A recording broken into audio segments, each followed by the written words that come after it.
Hi friends, ഇന്ന് നമ്മൾ explain ചെയ്യുന്നത് 2022 പുറത്തിറങ്ങി ലോകം മുഴുവനുള്ള പ്രേക്ഷകരെ വിറപ്പിച്ച സ്പൈൻ ചില്ലിംഗ് ആയ കാന്താര എന്ന ചിത്രത്തെ പറ്റിയാണ്. ദൈവവിശ്വാസവും ഭൂതക്കോലത്തിന്റെ ഭയാനകരമായിട്ടുള്ള മിസ്റ്റിക്കൽ ലോകവും ആക്ഷനും ത്രില്ലറും സമന്വയിപ്പിച്ച് ഒരുക്കിയ ചിത്രം. ഒടുവിൽ കാണികളെ മുൾമുനയിൽ നിർത്തിക്കൊണ്ടുള്ള അവസാനവും. ഇപ്പോൾ ചിത്രത്തിന്റെ സെക്കൻഡ് പാർട്ട് കൂടി തിയേറ്ററിൽ കത്തിക്കേറുവാണല്ലോ. ആ സ്ഥിതിക്ക് നമുക്ക് നേരെ കഥയിലേക്ക് കടക്കാമല്ലേ. വർഷം 1847. അവിടെ ഒരു രാജാവ് ഉണ്ടായിരുന്നു. സ്നേഹനിധിയായ ഭാര്യയും മകനും രാജാവിന്റെ ഇഷ്ടം തന്നെ ഞങ്ങളുടേതും എന്ന് കരുതുന്ന പ്രജകളും. എല്ലാം കൊണ്ടും സമ്പന്നനായിരുന്നെങ്കിലും ഒന്നിൽ മാത്രം ആ സമ്പന്നത കൈവരിക്കാൻ സാധിച്ചില്ല: മനഃശാന്തിയിൽ. പ്രശ്നപരിഹാരത്തിനായി കൊട്ടാര ജ്യോത്സ്യത്തിനെ സമീപിച്ചപ്പോഴോ അദ്ദേഹവും ഒരു പരിഹാരം നിർദ്ദേശിച്ചു. രാജാവ് തനിച്ച് വിവേകിയായ അമ്മാവനെ പോലെ സ്നേഹിക്കുകയും അമ്മയെ പോലെ സ്നേഹിക്കുകയും ചെയ്യുന്ന ശക്തിയുടെ ഉറവിടം കണ്ടെത്തണം. തന്റെ പ്രശ്നത്തിന്റെ പരിഹാരം കണ്ടെത്തിയ രാജാവും അതിനായി പുറപ്പെട്ടു. വിവിധ പുണ്യസ്ഥലങ്ങൾ സന്ദർശിച്ചിട്ടും അനേകം പുണ്യാത്മാക്കളോട് ആശയവിനിമയം നടത്തിയിട്ടും ഒരു പ്രയോജനവും ഉണ്ടായില്ല. ഇങ്ങനെ ഭൂമിയിലെ ഒന്നിൽ നിന്നും തനിക്ക് സമാധാനം ലഭിക്കില്ല എന്ന് മനസ്സിലാക്കി കാട്ടിലേക്കായി യാത്ര. കാടിന്റെ മധ്യഭാഗത്ത് വെച്ച് ഒരു ശിലമ്പിന്റെ മാറ്റൊലി അദ്ദേഹത്തിന്റെ കാതുകളിൽ പതിക്കുകയും ആ നിമിഷം തന്നെ കൊട്ടാര ജ്യോത്സ്യന്റെ വാക്കുകൾ ഓർമ്മയിൽ തെളിഞ്ഞു വന്നു. ആ ശബ്ദത്തിന്റെ ഉറവിടത്തെ പിന്തുടർന്ന് ചെന്നാൽ എത്തിച്ചേർന്നത് ഒരു കൽരൂപത്തിന് മുന്നിലായാണ്. ആ നിമിഷം രാജാവിന്റെ മനസ്സ് സന്തോഷം കൊണ്ട് നിറയുകയും തേടി വന്ന മനഃശാന്തി അനുഭവിക്കുകയും ചെയ്തു. അത് കാടിന്റെ മക്കളുടെ കുലദൈവമായ പഞ്ചുരുളിയായിരുന്നു. രാജാവ് കാടിന്റെ മക്കളോട് ആ കൽരൂപത്തെ എനിക്ക് തരുമോ എന്നും പകരമായി നിങ്ങൾ എന്താവശ്യപ്പെട്ടാലും ഞാൻ അത് നിങ്ങൾക്ക് തരും എന്നും വാഗ്ദാനം ചെയ്തു. പൊടുന്നനെ കൽരൂപത്തിലെ ശക്തി ഒരാളിൽ പ്രവേശിച്ച് കൂടെ വരാൻ സമ്മതിക്കുകയും താൻ നൽകുന്ന സമാധാനത്തിനും ശാന്തതയ്ക്കും ഐശ്വര്യത്തിനും പകരമായി തന്റെ ശബ്ദം എത്തുന്ന അത്രയും ദൂരം തന്റെ കാടിന്റെ മക്കൾക്ക് തുല്യമായി ഭാഗിച്ചു കൊടുക്കണമെന്നും പറഞ്ഞ് ഉറക്കെ കൂകി. ഒരു ഓർമ്മപ്പെടുത്തൽ കൂടി രാജാവിന് കൊടുക്കുന്നുണ്ട്: പഞ്ചുരുളി കൊട്ടാരത്തിലേക്ക് വരികയാണെങ്കിൽ ഒപ്പം ഗുളികനും ഉണ്ടാകും. ഈ വാഗ്ദാനത്തിൽ നിങ്ങൾ എന്തെങ്കിലും വീഴ്ച വരുത്തിയാൽ ഞാൻ ക്ഷമിച്ചാലും ഗുളികൻ ക്ഷമിക്കില്ല എന്ന് കൂട്ടിച്ചേർത്തു. രാജാവും അതിന് ശരിവെച്ചു. കൽ ദൈവത്തെ വലിയ ആരവങ്ങളോടെയും സന്തോഷത്തോടെയും കൊട്ടാരത്തിൽ പ്രതിഷ്ഠിച്ചു. കൊടുത്ത വാക്ക് രാജാവ് പാലിച്ചു. കാടിന്റെ മക്കൾക്ക് രാജാവ് തന്റെ ഭൂമി നൽകി. ഇനി കാണിക്കുന്നത് വർഷം 1970 ഇന്ന് അവിടെ ഭൂതക്കോലം അരങ്ങേറുകയാണ്. രാജാവ് വാക്കു കൊടുത്തുവെങ്കിലും അദ്ദേഹത്തിന്റെ പിൻഗാമികൾ കോടികളോളം വരുന്ന പാരമ്പര്യ സ്വത്ത് വെറുതെ കാട്ടുവാസികൾക്ക് കൊടുത്തതിൽ ക്ഷുഭിതരാണ്. അവർ എങ്ങനെയെങ്കിലും ഇത് തിരിച്ചു പിടിക്കുന്നതിനായി പദ്ധതികൾ ആസൂത്രണം ചെയ്യുകയാണ്. മറ്റേയാള് ദൈവവിഷയം ആയതുകൊണ്ട് തന്നെ ഇതിനെ തിരുത്താൻ ശ്രമിച്ചാലും ഇതുമായി മുന്നോട്ട് കൊണ്ടുപോകാൻ തന്നെയാണ് മറ്റേയാളുടെ തീരുമാനവും. ഭൂതകോലം അരങ്ങേറുമ്പോൾ നേരിട്ട് ലാൻഡ് ലോർഡിനെ കൊണ്ട് ഉന്നയിക്കാനും നിർബന്ധിച്ചു. അങ്ങനെ സമയമെടുത്തു. ഭൂതക്കോലം അരങ്ങേറി. ചുറ്റുമുള്ളവർ ഭക്തിയോടെയും വിശ്വാസത്തോടെയുമായാൽ ഇയാൾ മാത്രം പുച്ഛത്തോടെയും സംശയത്തോടെയുമാണ് നോക്കിക്കാണുന്നത്. ഭൂവുടമസ്ഥനോട് ഗുളികൻ തെയ്യം തന്റെ കോടതിയിൽ എന്തെങ്കിലും ചോദ്യങ്ങൾ ഉണർത്തിക്കാനുണ്ടോ എന്ന് അന്വേഷിക്കുമ്പോൾ ഇപ്പോഴത്തേക്ക് ഒന്നുമില്ല എന്ന് പറഞ്ഞ് അയാൾ ഒഴിഞ്ഞു മാറി. എന്നാൽ ഈ അവസരം നോക്കിയിരുന്ന പിന്തുടർച്ചാവകാശിയായവൻ വന്ന് ഈ സ്ഥലം നിങ്ങളുടേതല്ലെന്നും അതിന്റെ അവകാശി ഞാനാണെന്നും അതെനിക്ക് തിരിച്ചു വേണമെന്നും ആവശ്യപ്പെട്ടു. എന്നാൽ ചോദ്യത്തിന് മറുചോദ്യം എന്ന പോലെ, ശരി, ഞാൻ നിനക്ക് നിലം തിരിച്ചു തന്നാൽ ഞാൻ ഇത്രയും നാൾ വരെ തന്ന സമാധാനവും അനുഗ്രഹങ്ങളും എനിക്ക് തിരിച്ചു തരാൻ പറ്റുമോ എന്നും. അപ്പോൾ കോപിതനായ അയാളും ഞാൻ എന്റെ വഴിയിൽ അത് നേടിയെടുത്തോളാം എന്ന് വെല്ലുവിളിച്ചപ്പോൾ തെയ്യവും നീ കോടതിയിൽ പോയിക്കോളൂ, അവിടെയും ധർമ്മം എന്റേതല്ലേ എന്നും.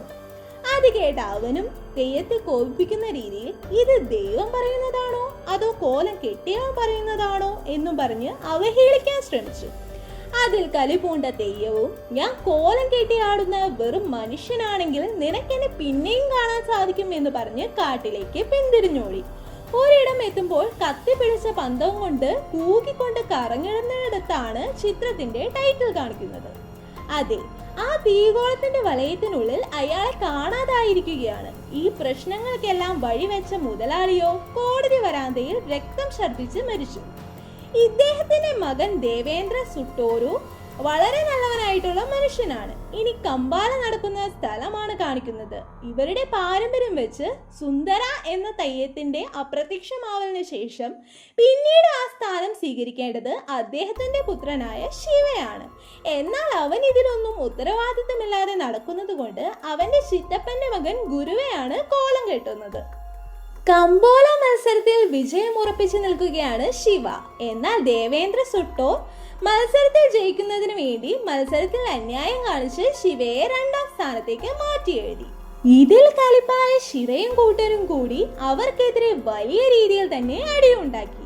ശിവയ്ക്ക് ലോകത്ത് മനുഷ്യരിൽ ആകെ പേടി അമ്മ കമലയെ മാത്രമാണ്. അമ്മ വന്ന് ശിവയ്ക്ക് ഒരു അടി കൊടുത്താണ് പ്രശ്നം അവസാനിപ്പിച്ചത്. നോക്കിയാൽ ആ മുതലാളി ജയിക്കാൻ ഒപ്പിച്ച പണിയാണെങ്കിലും മുതലാളി ശിവയെയും കൂട്ടരെയും പിന്തുണച്ചാണ് നിൽക്കുന്നത്. അങ്ങനെ അവൻ അർഹതപ്പെട്ട മെഡലും ഒപ്പം സ്കോച്ചും കൊടുത്തു വിട്ടു. കോലത്തിന്റെ ചെലവിനായിട്ട് പണവും കൊടുക്കുന്നത് ഈ ദേവേന്ദ്ര തന്നെയാണ്. പിന്നീട് ഇവരെല്ലാവരും കൂടി ഒത്തുകൂടുന്ന ഒരു സ്ഥലമുണ്ട്. കൈലാസം എന്നാണ് അവർ പേരിട്ടിരിക്കുന്നത്. അവിടെ വെച്ച് അവർ മദ്യപിക്കുകയും കാട്ടുപന്നിയെ കറി വെച്ച് കഴിക്കുകയും ചെയ്തിരുന്നു. ഇതിൽ നിന്ന് അവർ കാട്ടിൽ വേട്ടയ്ക്കിറങ്ങിയിരുന്നു എന്ന് വ്യക്തമാണ്. കൂട്ടത്തിൽ ഒരാളായിട്ടുള്ള രാമു ഒരു സ്ത്രീലമ്പടനാണ്. പിന്നെ കാണിക്കുന്നത് പുതുതായി വന്ന മുരളി എന്ന ഓഫീസറിന് മുന്നിൽ വേട്ടയാടി കിട്ടിയ കാട്ടുപന്നിയുടെ കാൽ ദക്ഷിണ വെച്ച് പണി കിട്ടിയ കുറച്ചുപേരെ എടുത്തിട്ട് അടിക്കുന്നതാണ്. മുമ്പുണ്ടായിരുന്ന പോലീസുകാരെ പോലെയല്ല മുരളി. അയാൾ ഒരു എത്തിക്സ് ഉള്ള ഉദ്യോഗസ്ഥനാണ്. കാടിന്റെ ഭൂമി അളന്നു തിട്ടപ്പെടുത്തി സർവേ നടത്തി സർക്കാരിലേക്ക് ഏൽപ്പിക്കാനുള്ള ചുമതലയുമായിട്ടാണ് അയാൾ വന്നിരിക്കുന്നത്. മുതിർന്ന ഉദ്യോഗസ്ഥനും ഇതൊരു സെൻസിറ്റീവ് ഏരിയ ആണെന്നും കാര്യങ്ങൾ സൂക്ഷിച്ച് മാത്രം കൈകാര്യം ചെയ്യണം എന്ന മുൻകരുതൽ കൂടി കൊടുത്തു. സർക്കാരിന്റെയോ പോലീസിന്റെയോ അനുവാദമില്ലാതെ മരം മുറിക്കാനോ കാട്ടിൽ നിന്ന് വിറക് ശേഖരിക്കാനോ സർക്കാരിന്റെ നിയമപ്രകാരം അനുവാദമില്ല. അതുകൊണ്ട് തന്നെ മുരളി കമ്പ് പെറുക്കിക്കൊണ്ടുവന്ന ആളുകളുമായി വാക്കുതർക്കമാവുകയാണ്. ഇതിന്റെ ഇടയിൽ ആവശ്യമില്ലാതെ ശിവയും കയറി മുരളിയുമായി ഉടക്കി. അത്രയും പേരുടെ മുന്നിൽ വെച്ച് അയാൾ ചെറുതാക്കി സംസാരിച്ചിട്ട് പോയി. പോലീസ് പട്രോളിങ്ങിന് ഇറങ്ങിയ സെയിം സ്ഥലത്ത് തന്നെ ശിവയും കൂട്ടരും കാട്ടുപന്നിയെ തന്നെ വേട്ടയാടി പിടിച്ചു. ശിവ ഉറങ്ങുമ്പോഴെല്ലാം ഗുളികൻ തെയ്യത്തിന്റെ രൂപവും കാട്ടുപന്നിയും എല്ലാം തന്നെ അവനെ ഭയപ്പെടുത്താറുണ്ടായിരുന്നു. മറ്റുള്ളവരുടെ മുന്നിൽ അവൻ വീരനായിരുന്നെങ്കിലും ഉറക്കത്തിൽ വരുന്ന ഈ സ്വപ്നങ്ങളെ അവൻ ഭയപ്പെട്ടിരുന്നു. പെട്രോളിങ്ങിന് പോയ പോലീസുകാർ വെടിവെച്ച് കേട്ട് തിരച്ചിൽ നടത്തിയെങ്കിലും ആളുകളെ കണ്ടെത്താൻ സാധിച്ചില്ല. എന്നാൽ അവിടെ വെച്ച് അവർക്ക് കൽദൈവത്തിന്റെ കിരീടം ലഭിച്ചു. അത് മുരളിയെ അവർ അറിയിച്ചു. ശിവ വേട്ടയാടി കിട്ടിയ പന്നിയുടെ ഒരു പങ്ക് ദേവേന്ദ്രയ്ക്കും കൊടുത്തിരുന്നു. അതിനു പകരമായി ഒരു കിഴിയും അയാൾ സമ്മാനിച്ചു. കൂട്ടത്തിൽ സർവേ തുടങ്ങിയെന്നും ഡോക്യുമെന്റ്സ് റെഡിയാക്കാനും അവരെ ഓർമ്മിപ്പിച്ചു. അപ്പോഴാണ് ദേവേന്ദ്രയുടെ ക്ഷണം സ്വീകരിച്ച് മുരളി അവിടേക്ക് എത്തുന്നത്. മുതലാളിയും അയാളുടെ സാധനങ്ങൾ പോലീസുകാരന്റെ ജീപ്പിൽ കയറ്റി വെച്ച് അയാളെ സ്വാധീനിക്കാൻ ശ്രമിച്ചു. എന്നാൽ അയാൾ അങ്ങനെ ഒരാളല്ലായിരുന്നു. ദേവേന്ദ്രയുടെയും ബാക്കി നാട്ടുകാരുടേതുമായിട്ടാണ് ഭൂമി കിടക്കുന്നത്. നോട്ടീസ് അയച്ചെങ്കിലും പ്രത്യേകിച്ച് മറുപടി കിട്ടിയില്ല. ഇതിനെപ്പറ്റി മുരളി മുതിർന്ന ഉദ്യോഗസ്ഥരുമായി സംസാരിക്കുകയാണ്. അങ്ങനെ ഗുളികൻ തെയ്യത്തിനുള്ള സമയമായി. കൊട്ടാരത്തിൽ നിന്ന് പുറപ്പെട്ട് കാട്ടിൽ കൊണ്ടുപോയി കൽദൈവത്തെ വെച്ചു. ശിവയും കൂട്ടുകാരനിൽ നിന്ന് അറിയുകയാണ് അവന്റെ ബാല്യകാല സുഹൃത്ത് പഠിത്തം കഴിഞ്ഞ് എത്തിയിട്ടുണ്ടെന്ന്. അവളെ കണ്ടതും പിന്നാലെ പോയി. അവളുടെ പേര് ലീല എന്നാണ്. അവിടെ തെയ്യം നടന്നുകൊണ്ടിരിക്കുമ്പോൾ പടക്കം പൊട്ടിക്കുന്നതിന്റെ പേരിൽ മുരളിയും ശിവയും നാട്ടുകാരുമായി പ്രശ്നമായി. പ്രശ്നം ഗുരുതരമായി, വഴക്കായി, അടിയായി. പിന്നെ ദേവേന്ദ്ര ഇടപെട്ടാണ് പ്രശ്നം പരിഹരിക്കാൻ ശ്രമിക്കുന്നത്. മുരളിയുടെ ഈഗോയെ ഹേർട്ട് ചെയ്തതുകൊണ്ട് തന്നെ അയാളുടെ മെയിൻ നോട്ടപ്പുള്ളിയായി ശിവ. പിറ്റേന്ന് ലീലയും അവളുടെ അച്ഛനും കൂടി ശിവയെ കണ്ട് അവളുടെ പഠിത്തം കഴിഞ്ഞ സ്ഥിതിക്ക് ഇവിടേക്ക് തന്നെ പോസ്റ്റിംഗ് കൊടുക്കാൻ മുതലാളിയെ കൊണ്ട് ഇടപെടുത്താൻ പറഞ്ഞ് അവനും അങ്ങനെ സെറ്റ് ചെയ്ത് കൊടുത്തു. അവക്കും അതുകൊണ്ട് തന്നെ അവനോടൊരു ഇഷ്ടം തോന്നി തുടങ്ങി. പിന്നെ പതിയെ പതിയെ അവരടുത്തു. എന്നാൽ എല്ലാ സമാധാനവും സന്തോഷവും അടഞ്ഞു തുടങ്ങുന്നതിന് മുമ്പുള്ള ആളിക്കത്തലായിരുന്നു ഇതെല്ലാം. പോസ്റ്റിംഗ് കിട്ടിയ ലീലയ്ക്ക് കിട്ടിയ ആദ്യ ദൗത്യം തന്നെ ഇവരുടെ സ്ഥലം തന്നെ അളന്നു തിട്ടപ്പെടുത്തി സർക്കാരിലേക്ക് കൊടുക്കുന്നതിനായിട്ടാണ്. മുരളിയാണെങ്കിലോ ഇപ്പൊ പേഴ്സണൽ പോലെ എടുത്തിട്ടാണ് പെരുമാറുന്നത്. എല്ലാ പോലീസുകാരും സ്ഥലത്തെത്തി. ഗവൺമെന്റ് ഉത്തരവ് നാട്ടുകാരെ അറിയിച്ചു. എന്നാൽ നാട്ടുകാർ ഇതിന് വിസമ്മതിച്ചു. ലീലയ്ക്കും ജോലി ഭാഗമായി ഇതിൽ പോലീസിനോടൊപ്പം നിൽക്കേണ്ട അവസ്ഥയിലാണ്. അവസാനം ഇതൊരു അടിയിലും വഴക്കിലുമാണ് അവസാനിക്കുന്നത്. ശിവയും വന്നതോടെ പ്രശ്നം കൂടുതൽ രൂക്ഷമായി. എന്നാൽ അവനെ എല്ലാവരും കൂടി പിടിച്ചു കെട്ടിയിടുകയാണ് പോലീസിന്റെ ആളുകൾ. ലീലയോടും അവന് ദേഷ്യമാണ് അവരോടൊപ്പം നിൽക്കുന്നത് കൊണ്ട്. അങ്ങനെ സർവേ നടന്നു. മറുവശത്ത് നാട്ടുകാരുടെ ഡോക്യുമെന്റ്സ് വാങ്ങി വിരല് പതിപ്പിച്ച് വാങ്ങി വെക്കുകയാണ് ദേവേന്ദ്ര. നാട്ടുകാരനായിട്ടുള്ള സുന്ദർ എന്നൊരാൾ വീട്ടിലേക്ക് കയറാൻ ശ്രമിക്കുന്നത് കണ്ട് അവിടെയുള്ള മുതലാളിയുടെ കൂട്ടരിൽ ഒരുവൻ അവനെ അടിച്ചു. ഇത് കണ്ടുവന്ന് ശിവയും ഇടപെട്ടു. ആകെ പ്രശ്നമായി. എന്തെന്ന് വെച്ചാൽ കാര്യം എത്ര സൗഹൃദപരമായിട്ട് പെരുമാറുന്ന ആളാണെങ്കിലും വീടിനുള്ളിൽ കയറാൻ അനുവാദമുണ്ടായിരുന്നില്ല. മുതലാളിക്ക് പക്ഷേ പരസ്ത്രീ ബന്ധം ഒരു ബലഹീനതയാണ്. ഇതിനെല്ലാം വഴികാട്ടിയായി കൊണ്ടുപോകുന്നതും ശിവയെയാണ്. എന്നാൽ അവിടെ വെച്ച് ശിവ ഗുളികന്തയ്യത്തെ നേരിൽ കണ്ട് പകച്ചുപോയി. എന്നത്തെയും പോലെ പേടിപ്പനിയും. പിന്നീട് മുരളിയാണെങ്കിൽ ശിവയുടെ സുഹൃത്ത് സുന്ദർ ഒരു തലയിൽ തേക്കുന്ന മരുന്നിന് വേണ്ടിയിട്ട് ഒരു ഔഷധച്ചില പറിച്ചുകൊണ്ടു പോകുന്നത് കാണാൻ ശ്രമിച്ച് അതിന്റെ പേരിൽ ചീത്ത പറഞ്ഞ് വഴക്കുണ്ടാക്കി. ഇതിന്റെ വൈരാഗ്യത്തിൽ ശിവയും കൂട്ടരും മരം വെട്ടി മുറിക്കാൻ പുറപ്പെട്ടു. അതേസമയം മുരളിയും ദേവേന്ദ്രയുടെ വലം കൈയായിട്ടുള്ളവനും തമ്മിൽ ഒരു ഡീൽ ഉണ്ടാക്കി. ദേവേന്ദ്രയുടെ പേയ്മെന്റ് വൈകുന്നത് കൊണ്ട് മരത്തിന്റെ ടെൻഡർ തനിക്ക് തരണമെന്നും പകരമായി ശിവയെയും ഗ്യാങ്ങിനെയും പിടിക്കാൻ സഹായിക്കാമെന്നും പറഞ്ഞു. ഇവന്റെ സഹായത്താൽ അവരെ അന്വേഷിച്ചു പോയാലോ? ഇവർ പാതി മുറിച്ച മരത്തിന്റെ ബാക്കി ഒടിഞ്ഞു വീണ് തീർത്തും അവചരിതമായി അവരുടെ ജീപ്പിലേക്ക് തന്നെ മറിഞ്ഞു വീഴുകയും ചെയ്തു. പേടിച്ച് അവരും ദേവേന്ദ്രയുടെ അടുത്ത് സഹായത്തിനായി പോയാൽ ഒളിവിൽ പോവാനാണ് അയാൾ പറഞ്ഞത്. പിറ്റേന്ന് പോലീസുകാർ ഇവരെ തപ്പിയിറങ്ങി. ഇവരും ഒളിച്ചു നടക്കുവാണ്. പിന്നീട് മുതലാളിയെ വിളിച്ച് അന്വേഷിച്ചപ്പോൾ അവർ മരിച്ചിട്ടില്ലെന്ന് മനസ്സിലായി. അമ്മയെ കാണാനും മറ്റു കാര്യങ്ങൾ നടത്താനും വേണ്ടിയിട്ട് എല്ലാവരെയും പറഞ്ഞയച്ചാൽ ഒടുവിൽ പോലീസിന്റെ കണ്ണിൽ പെട്ടു. പിന്നെ എങ്ങനെയോ രക്ഷപ്പെട്ടു. മുരളിക്ക് ഓൾറെഡി ശിവയോട് കലിപ്പാണല്ലോ. ഇതുകൂടി ആയപ്പോൾ പൂർത്തിയായി. അവരെ പിടിച്ച് എല്ലാ കേസും അവനെതിരായി ചുമത്തി ജയിലിലിടാൻ പറയുകയാണ്. ലീല ഇവരെ തേടി പിടിച്ച് ഭക്ഷണം കൊണ്ടുവന്നാലും ശിവ അവളെ മൈൻഡ് ചെയ്തില്ല. എന്നാൽ അന്ന് രാത്രി അവളുടെ അടുത്ത് വന്ന് കൺഫ്യൂസ് ചെയ്യുകയാണ്. അവളും അവളുടെ അവസ്ഥ പറഞ്ഞു. നോക്കിയ രണ്ടുപേരും നല്ല റൊമാൻറ്റിക് മൂഡിൽ ഇരിക്കുമ്പോഴാണ് അവളുടെ അച്ഛനും കുടുംബവും കയറി വന്നത്. ഭാഗ്യത്തിന് അവരൊന്നും കണ്ടില്ല. അവരും കൈലാസത്തിൽ ഉണ്ടാകും എന്ന് പറഞ്ഞത് കേട്ട് അവളും അങ്ങോട്ടേക്ക് വന്ന് എല്ലാം കൊണ്ടും അവരൊന്നായി. അവനും സറണ്ടർ ആയാലോ എന്ന് ആലോചിക്കുകയാണ് പോലീസിനോട്. നോക്കിയാൽ ഏറുമാടത്തിന് താഴെ പോലീസ് പട. അവനെ തടവിലാക്കി. അയാളും മനഃപൂർവ്വം മുറിവുണ്ടാക്കി കൊലപാതക ശ്രമത്തിൽ അയക്കാൻ അവനെ പെടുത്താൻ വിചാരിതമായാണ് അയാൾക്ക് മുറിവേക്കുന്നത്. നോക്കിയാൽ കൂട്ടുകാർ മൊത്തത്തിനെ കൂട്ടിയിട്ടുണ്ട്. അന്ന് രാത്രി ഗുരുവയ്ക്ക് ഒരു ദർശനം കിട്ടി.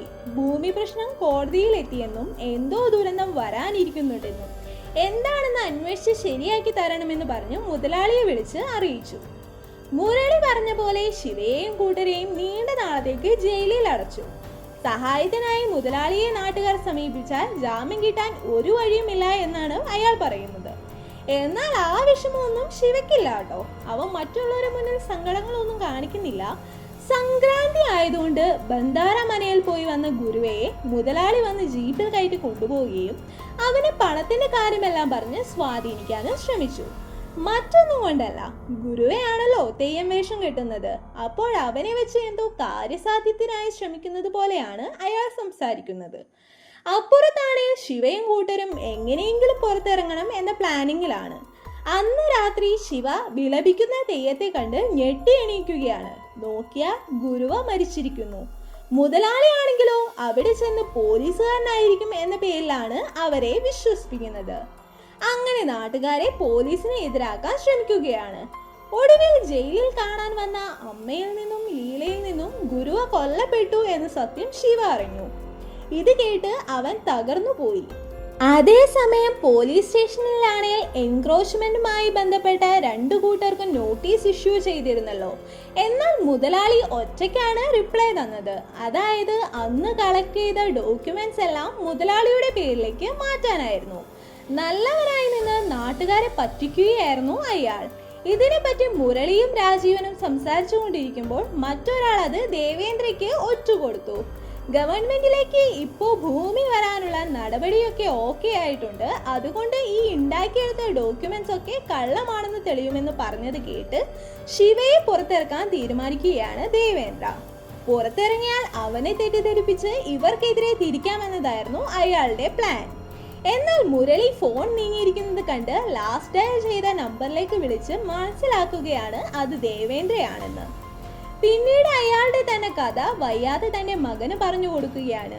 രാജാവിന്റെ കാലം മുതലേ ഉള്ളത് എന്താണെന്ന് വെച്ചാൽ ഗുരുവയെ സ്വാധീനിക്കാൻ ശ്രമിച്ചെങ്കിലും സാധിക്കാതെ വരികയും അയാൾക്ക് അനുകൂലമായി ദൈവകോലം കെട്ടി സംസാരിക്കാൻ വിസമ്മതിച്ചതുകൊണ്ട് അയാൾ ഗുരുവയെ കുത്തിക്കൊലപ്പെടുത്തി ഒരു വെല്ലുവിളി എന്ന പോലെ കോലക്കളത്തിലേക്ക് ഇടുകയും ചെയ്തു.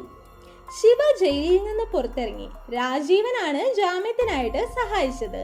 എന്നാൽ കുറച്ച് സംസാരിക്കാനുണ്ടെന്ന് പറഞ്ഞപ്പോഴും സത്യങ്ങൾ അവൻ മനസ്സിലാകാതെ ഇരിക്കാൻ ദേവേന്ദ്രയുടെ ആളുകൾ അവനെ കൂട്ടിക്കൊണ്ടുപോയി. ഗുരുവയെ ആരാണ് കൊന്നതെന്ന് അയാളോട് അന്വേഷിച്ചാൽ ആ കുറ്റം പോലീസുകാരനിൽ ചുമത്തി ഇവരെ തമ്മിൽ പരസ്പരം എരികേറ്റുവിടാനാണ് അയാൾ ശ്രമിച്ചത്. എന്നാൽ മഹാദേവന്റെ വർക്ക്ഷോപ്പിൽ എത്തിയ ശിവയോട് ഇയാൾ രഹസ്യങ്ങൾ വെളിപ്പെടുത്തി. ദേവേന്ദ്രയാണ് ഗുരുവയെ കൊന്നതെന്ന സത്യം അവൻ മനസ്സിലാക്കി. സത്യങ്ങൾ അറിഞ്ഞ അവരെ തീർക്കാൻ മുതലാളിയുടെ കൂട്ടർ ശ്രമിച്ചു. കാരണം അവർ ശിവയ്ക്ക് പിറകെ പിന്തുടർന്നു വന്നിരുന്നു. ഈ സമയം മുരളിയും മറ്റു പോലീസുകാരും ഇതിനു പിന്നിൽ ദേവേന്ദ്രയാണെന്നുള്ള സത്യം നാട്ടുകാരെ ബോധ്യപ്പെടുത്തി. അവരും ഇതുവരെ കയറി ചെല്ലാതിരുന്ന മുതലാളിയുടെ വീട്ടിൽ ചെന്ന് അറിഞ്ഞുവെന്ന രീതിയിൽ തന്നെ സംസാരിച്ച് മടങ്ങിപ്പോയി. തിരിച്ചു വരുന്ന വഴി ഗുളികൻ തെയ്യം അവന് ദർശനം കൊടുത്തു. അവൻ അതിനെ പിന്തുടർന്നു പോയാൽ അവൻ എല്ലാം ബോധ്യപ്പെടുത്തി കൊടുക്കുകയാണ്. ശിവയും മുരളിയോട് ക്ഷമ പറഞ്ഞു. കാര്യങ്ങൾ ശിവയും നാട്ടുകാരും മനസ്സിലാക്കിയത് കൊണ്ട് തന്നെ ആളുകളെ കൊണ്ട് ഇവരെ ആക്രമിക്കാൻ ശ്രമിച്ചു. ഭയങ്കര ഫൈറ്റ് തന്നെയാണ് നടന്നത്. കിടിലൻ ആക്ഷൻ സീൻ തന്നെ. പരാജയം സമ്മതിക്കേണ്ട സമയം ഗുളികൻ തെയ്യം ശിവയ്ക്കുള്ളിൽ കയറി എല്ലാവരെയും പരാജയപ്പെടുത്തി. കുറെ ആളുകളുടെ ജീവൻ നഷ്ടപ്പെട്ടു. പ്രിയ സുഹൃത്ത് ബുള്ളയെയും ആ ദേവേന്ദ്ര ഷൂട്ട് ചെയ്ത് കൊലപ്പെടുത്തി.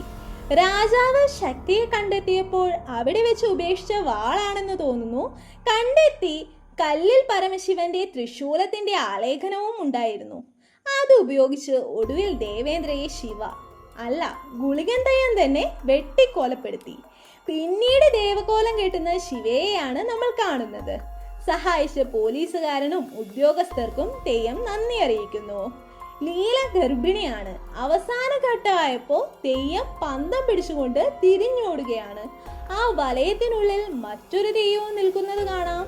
ഒടുവിൽ ആ രണ്ട് തെയ്യവും ആ വലയത്തിൽ എത്തി അപ്രത്യക്ഷമാകുന്നിടത്ത് കഥ അവസാനിക്കുന്നു.